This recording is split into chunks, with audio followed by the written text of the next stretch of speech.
What's up everyone? Welcome back to the channel. Financial markets हम लोग का चल रहा है और काफ़ी ज़्यादा बढ़िया हम लोग main important topics cover up कर चुके हैं और अब कोशिश करते हैं इसको एंडिंग की तरफ लेके जाने की। जितना भी आज मैक्सिमम हो पाएगा कोशिश करेंगे आज ही कंप्लीट हो जाए और उसके बाद फिर इसके क्वेश्चंस प्रैक्टिस करेंगे, ऑब्जेक्टिव्स देखेंगे और अपनी बिजनेस स्टडीज़ के लास्ट 2 चैप्टर्स की तरफ चलेंगे।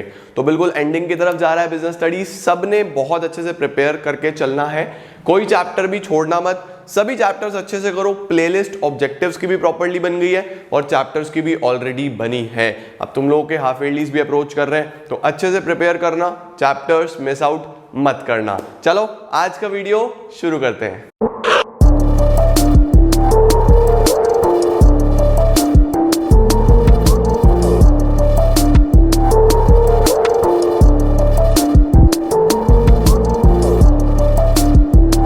स्टार्ट करते हैं हम लोग आज के सबसे पहले क्वेश्चन के साथ। सबसे पहला क्वेश्चन है, what are the functions of stock exchange. Stock exchange क्या क्या फंक्शंस परफॉर्म करता है। तो सबसे पहला फंक्शन जो आपको समझना है वो है providing liquidity and marketability to existing securities.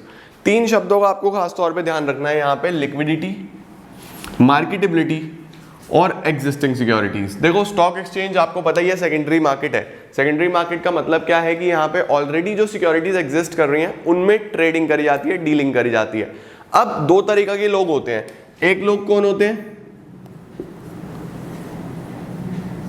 एक लोग होते हैं होल्डर्स ऑफ सिक्योरिटीज, यानी कि इनके पास सिक्योरिटी ऑलरेडी है, सिक्योरिटी होल्डर्स। और एक लोग ऐसे होते हैं who want to hold securities, who want to hold securities, यानी कि इनके पास लिक्विडिटी नहीं है, कैश नहीं है, इनके पास सिक्योरिटी है, लेकिन इनके पास लिक्विडिटी है, इन्हें सिक्योरिटी चाहिए। तो ये लोग क्या कर सकते हैं, मार्केट में आके अपनी सिक्योरिटी सेल कर सकते हैं। तो इनकी सिक्योरिटी को क्या मिलती है, लिक्विडिटी, यानी कि कैश में कन्वर्ट हो जाता है, इनके पास पैसा आ जाता है और इनको अल्टीमेटली मार्केट मिलती है। उनको मार्केट मिलती है कि ये सामान खरीद सकते हैं। सामान से मेरा मतलब है कि सिक्योरिटीज खरीद सकते हैं, शेयर्स खरीद सकते हैं, डिबेंचर्स खरीद सकते हैं, अलग अलग तरीके की सिक्योरिटीज है जिसमें डील करा जाता है। तो दोनों ही फंक्शंस प्रोवाइड करता है, लिक्विडिटी यानी कैश में कन्वर्ट करना और मार्केटेबिलिटी यानी सिक्योरिटीज का सेल करवाना, एक मार्केट प्रिपेयर करवाना नए इन्वेस्टर्स के लिए भी और पुराने के लिए भी जो सेल करना चाहते हैं। तो दोनों ही फंक्शन परफॉर्म कर देता है stock exchange. Number 2, pricing of securities. अब देखो प्राइसिंग ऑफ सिक्योरिटीज क्या है। प्राइसिंग ऑफ सिक्योरिटीज का मतलब है कि एक प्राइस सेट करके देना सिक्योरिटीज के लिए। देखो एक बेस प्राइस हो जाता है। बेस प्राइस का मतलब क्या है, एक बेसिक जो सिक्योरिटी का प्राइस है वो तो मार्केट में होता ही है, लेकिन उसके बाद फिर एज पर डिमांड और सप्लाई प्राइस ऊपर नीचे होता रहता है। जैसे कि ये फॉर एग्जाम्पल डिमांड का कर्व है और ये सप्लाई का कर्व है। यहाँ पे प्राइस चल रहा है, ये इसका बेसिक एक प्राइस है, लेकिन अगर डिमांड बढ़ जाएगा, इनकेस डिमांड बढ़ के आ रहा है, डिमांड बढ़ गया तो अल्टीमेटली इससे क्या होगा, प्राइस भी बढ़ जाएगा, समझ रहे हो। और अगर सप्लाई बढ़ जाएगा तो प्राइस कम हो जाएगा। तो उस हिसाब से ऊपर नीचे होता रहता है। तो फिक्स्ड प्राइसिंग के लिए भी एक बहुत इंपॉर्टेंट फंक्शन है जो स्टॉक एक्सचेंज परफॉर्म करता है, सिक्योरिटीज की प्राइसेस को सेट करने में कि क्या प्राइस चलेगा as per demand and supply. Number 3, safety of transactions. Safety of transactions क्या है, अब जो लोग मार्केट में आ रहे हैं उन लोगों को भी एक सेफ्टी चाहिए कि हाँ हम जहाँ इन्वेस्ट कर रहे हैं वहाँ से हमारा पैसा इधर उधर ना हो जाए, मिस आउट ना हो जाए, खो ना जाए। तो कहीं ना कहीं सिक्योरिटीज के लिए एक अच्छी मार्केट कौन सी मानी जाएगी, जो प्रॉपर्ली रेगुलेटेड है, अच्छे रूल्स रेगुलेशंस है, गवर्नमेंट के अंडर आ रहा है, गवर्नड है। तो इसी वजह से जो स्टॉक एक्सचेंज है वो सारी गाइडलाइंस फॉलो करता है सेबी की। किसकी गाइडलाइंस फॉलो करता है, SEBI, securities and exchange board of India, जिसका काम ही ये है कि इन्वेस्टर्स को प्रोटेक्शन मिले, बिल्कुल फ्री फेयर ट्रेडिंग हो, किसी तरीके का कोई डिफॉल्ट, किसी तरीके का कोई फ्रॉड ना हो।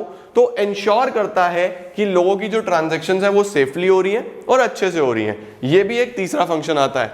Number 4, spreading of equity cult. Equity cult का मतलब क्या है कि शेयर्स के बारे में, सिक्योरिटीज के बारे में अवेयरनेस स्प्रेड करना। मार्केट का काम होता है कि वो जितने भी लोग पार्टिसिपेंट्स हैं जो मार्केट में आके पार्टिसिपेट कर रहे हैं उनको अवेयर करें, उन्हें बताएं कि ये कितना अच्छा चीज़ है या फिर किस तरीके से यहाँ पे आके आप अपने पैसे को एक प्रोडक्टिव जगह पे लगा सकते हो rather than just having it at home.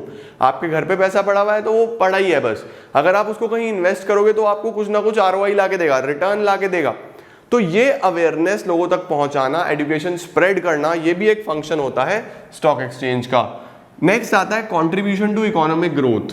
Contribution to economic growth, economic growth कैसे होता है? देखो, जब आप लोग अपने पैसे को किसी अच्छी जगह पे इन्वेस्ट करते हो तो वहां से आपको भी मैनीफोल्ड इनकम जनरेट होता है। आप लोगों ने शायद इको में भी पढ़ा होगा इन्वेस्टमेंट मल्टीप्लायर कि अगर आप इन्वेस्ट करते हो तो वहां से कई ज्यादा गुना इनकम जनरेट होता है। जब इनकम जनरेट होता है तो कहीं ना कहीं वो इनकम इकोनॉमी में यूटिलाइज होता है, कैपिटल फॉर्मेशन होता है, इकोनॉमी में ही लगता है। इकोनॉमी में लगता है तो इकोनॉमी में हमें ग्रोथ देखने को मिलती है। अब अगर पैसा ही नहीं होगा तो ग्रोथ भी देखने को नहीं मिलेगी। तो पैसा आता कहां से है? आपके पास जो सेविंग्स हैं उनको चैनलाइज करता है स्टॉक एक्सचेंज प्रोडक्टिव यूज में, वहां से और इनकम जनरेट होता है, रिटर्न्स आती हैं, डिविडेंड्स आते हैं। तो जो इनकम जनरेशन होगा उससे अल्टीमेटली इकोनॉमी की तो ग्रोथ होगी।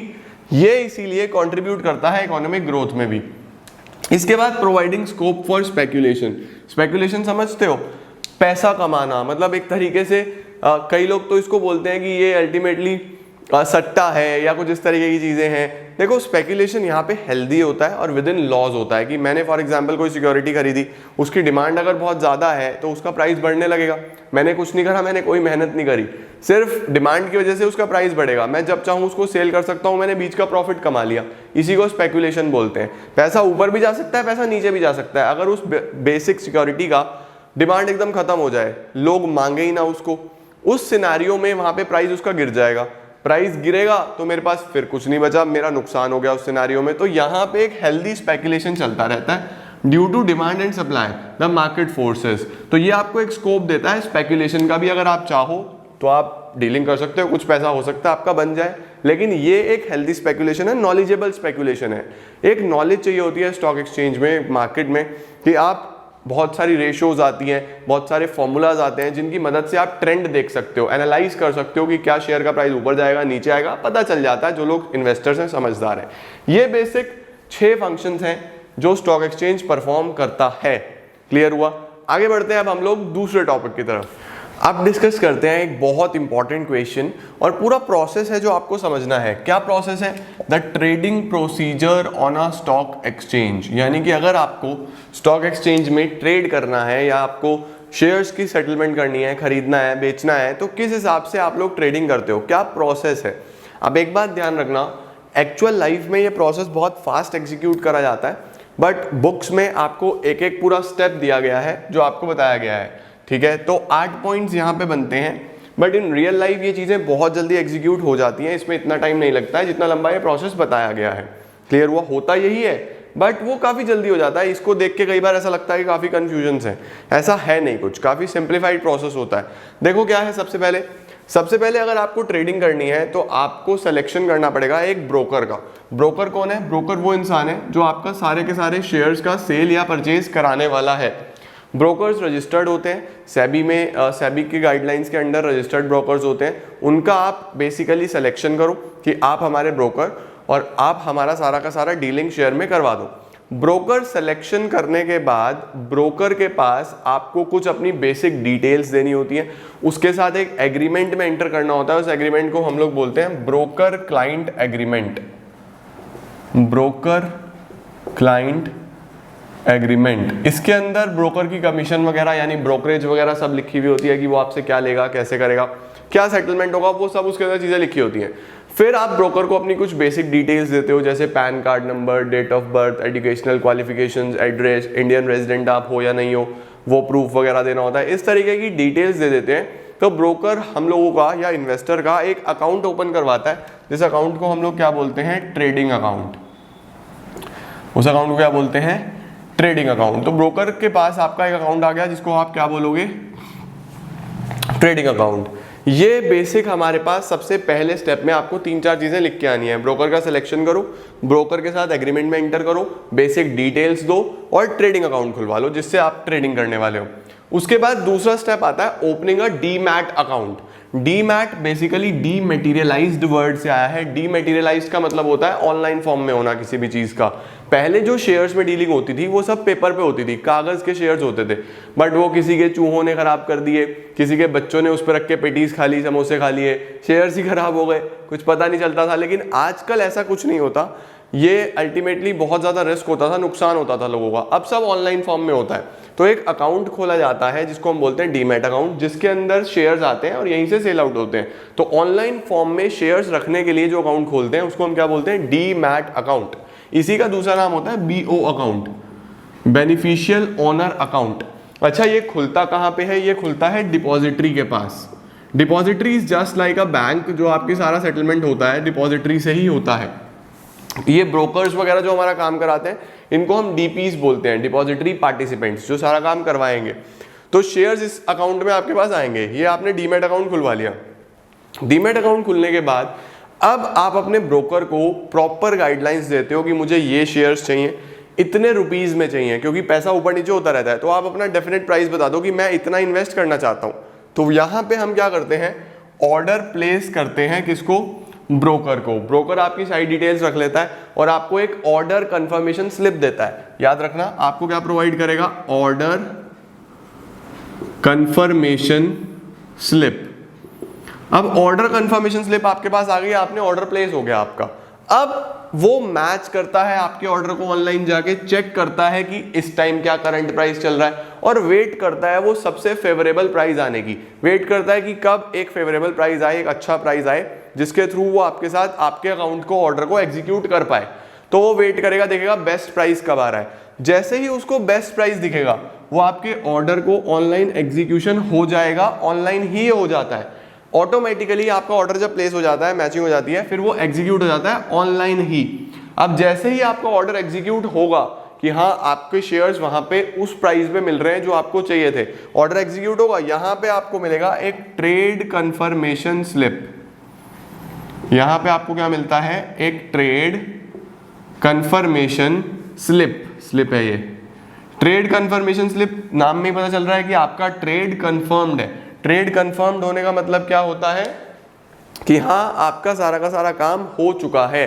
ठीक है, अब इसके बाद क्या होता है, ये ट्रेड कंफर्मेशन स्लिप मिल गया, ऑर्डर एग्जीक्यूट हो गया। ऑर्डर एग्जीक्यूट होने के 24 आवर्स के अंदर अंदर, विद इन द 24 आवर्स, क्योंकि कई बार रात को भी होता है ना, ऑनलाइन सिस्टम चल रहा है। तो ऑनलाइन सिनारियो में सपोज दिन में ही हम लोग कर रहे हैं सारा काम, क्योंकि स्टॉक मार्केट का एक टाइमिंग है। आप लोग रात को उठ सकते हो देख, लेकिन मार्केट में काम नहीं होता। मार्केट का टाइमिंग डे का ही होता है। मार्केट का टाइम रात को आपको लग सकता है कि यार कल शेयर खरीदने, आप अपने हिसाब से माइंड में सेट कर दो, लेकिन मार्केट में तो दिन में ही सेटलमेंट करोगे ना। तो ultimately order execute trade confirmation slip के 24 आवर्स के बाद आपका अल्टीमेटली आपको मिलता है एक कॉन्ट्रैक्ट नोट। कॉन्ट्रैक्ट नोट कौन प्रोवाइड करता है? कॉन्ट्रैक्ट नोट प्रोवाइड करता है आपको आपका ब्रोकर। ये सबसे इंपॉर्टेंट डॉक्यूमेंट होता है पूरे के पूरे प्रोसेस में, ध्यान रखना। This contract note is one of the most important document. और अगर कोई लड़ाई झगड़ा हो जाए या फिर कोई डिफॉल्ट हो जाए या फिर कुछ मतलब किसी भी तरीके की कुछ प्रॉब्लम आए, तो कॉन्ट्रैक्ट नोट के बेसिस पे ही वो सेटल करा जाता है, क्योंकि इसके अंदर सब कुछ लिखा होता है कि कितने शेयर, कितने के शेयर, किसको दिए, कब दिए, टाइम क्या था, क्या डे था, सब कुछ एक एक चीज इस पे लिखी जाती है। तो कुछ भी अगर प्रॉब्लम होता है, डिस्प्यूट होता है, तो वो सब इस कॉन्ट्रैक्ट नोट की मदद से सेटल करा जाता है। ये कब मिलता है? With in 24 hours of this trade confirmation. Order execution के 24 आवर्स के अंदर अंदर मिल जाता है। इसके बाद आपको डिलीवर करे जाते हैं शेयर्स। अगर आपने खरीदे हैं तो आपको शेयर मिलेंगे, और अगर आपने बेचे हैं तो आपको डिलीवर करने हैं। तो इसको हम लोग क्या बोलते हैं? Ultimately delivery of shares. इस बेसिकली दिन को हम लोग बोलते हैं पे इन डे। इसको हम क्या बोलते हैं? पे इन डे। ठीक हो गया, ये पे इन डे पे सारा का सारा काम होता है। अब पे इन डे पे सारा काम हो गया, उसके बाद आप लास्ट में क्या होता है? बिल्कुल सेटलमेंट होता है। सेटलमेंट का मतलब होता है एक फाइनल लेन देन। फाइनल लेन देन अगर किसी ने शेयर्स दिए हैं तो उसके अकाउंट में डिलीवर हो जाएंगे। अगर उसने पेमेंट करना है तो पेमेंट चला जाएगा आपके पास से। वो किस बेसिस पे चलता है सेटलमेंट? सेटलमेंट चलता है T+2 बेसिस पे। T+2 क्या है यहाँ पे? ट्रांजैक्शन प्लस 2 डेज, यानी कि विद इन ट्रांजैक्शन और उसके 2 दिन के अंदर अंदर आपका सेटलमेंट होना होता है फाइनल। और जब ये सारा सेटलमेंट होता है उसको हम लोग बोलते हैं पे आउट डे। उसको हम क्या बोलते हैं? पे आउट डे। बात समझे? ये फाइनल सेटलमेंट आपका पे आउट डे पे होता है T+2 बेसिस पे, और यहाँ पे आपका ट्रेडिंग प्रोसेस हो जाता है बिल्कुल कंप्लीट। ये 8 स्टेप्स हैं जो आपको पता होने चाहिए when it comes to trading procedure. सबसे पहले ब्रोकर का सिलेक्शन, डीमैट अकाउंट खुलेगा, बीओ अकाउंट, ऑर्डर प्लेस होगा, ऑर्डर मैच करोगे आप, एग्जीक्यूट करोगे, उसके बाद एग्जीक्यूशन होने के बाद आपको कॉन्ट्रैक्ट नोट मिलेगा, कॉन्ट्रैक्ट नोट के बाद पे इन डे आ जाएगा आपका डिलीवर करने के लिए, पेमेंट के लिए, और लास्ट में सेटलमेंट T+2 बेसिस पे होता है और उसको क्या बोलते हैं, पे आउट डे। यहाँ पे आपका पूरा ट्रेडिंग प्रोसीजर खत्म हो जाता है। उम्मीद कर रहा हूँ तुम लोगों को पूरा अच्छे तरीके से समझ आ गया होगा। तो गाइज आज की क्लास हम लोग इतना ही रखते हैं। 2 टॉपिक्स मैंने आपको मेन समझाए, फीचर्स ऑफ स्टॉक एक्सचेंज और procedure on a stock exchange, कैसे स्टॉक एक्सचेंज पे सारा काम होता है। कुछ छोटे छोटे 1-2 टॉपिक्स और बचे हैं जो मैं आप लोगों को नेक्स्ट क्लास में कवर अप करवाऊंगा, नेक्स्ट वीडियो में कवर अप करूंगा, बिकॉज ये टॉपिक्स फिर से ध्यान से समझने वाले हैं, टाइम लगता है। आप आराम से इसकी प्रिपेयर करो, बुक से एक रीडिंग लगा लेना, चाहे एनसीईआरटी से या किसी भी अदर बुक से जो आप यूज कर रहे हो। और हमारा टॉपिक छोटा सा एक टॉपिक बचा है सेबी का। सेबी नेक्स्ट क्लास में अगर आगे हम लोग इस चैप्टर को भी पैक कर देंगे, फिर मूव फॉरवर्ड करेंगे हम लोग मार्केटिंग मैनेजमेंट की तरफ, जो कि अल्टीमेटली बेसिकली इस बुक का ऑलमोस्ट लास्ट चैप्टर होगा, क्योंकि कंज्यूमर प्रोटेक्शन बहुत स्मॉल है और वो ऑलरेडी अपलोडेड भी है, तो उसमें कोई प्रॉब्लम नहीं है, सीधा ऑब्जेक्टिव करने हैं। तो this is it for today. आज के लिए इतना ही। नेक्स्ट क्लास में हम लोग इस चैप्टर को 100% कंप्लीट कर लेंगे। Thank you so much.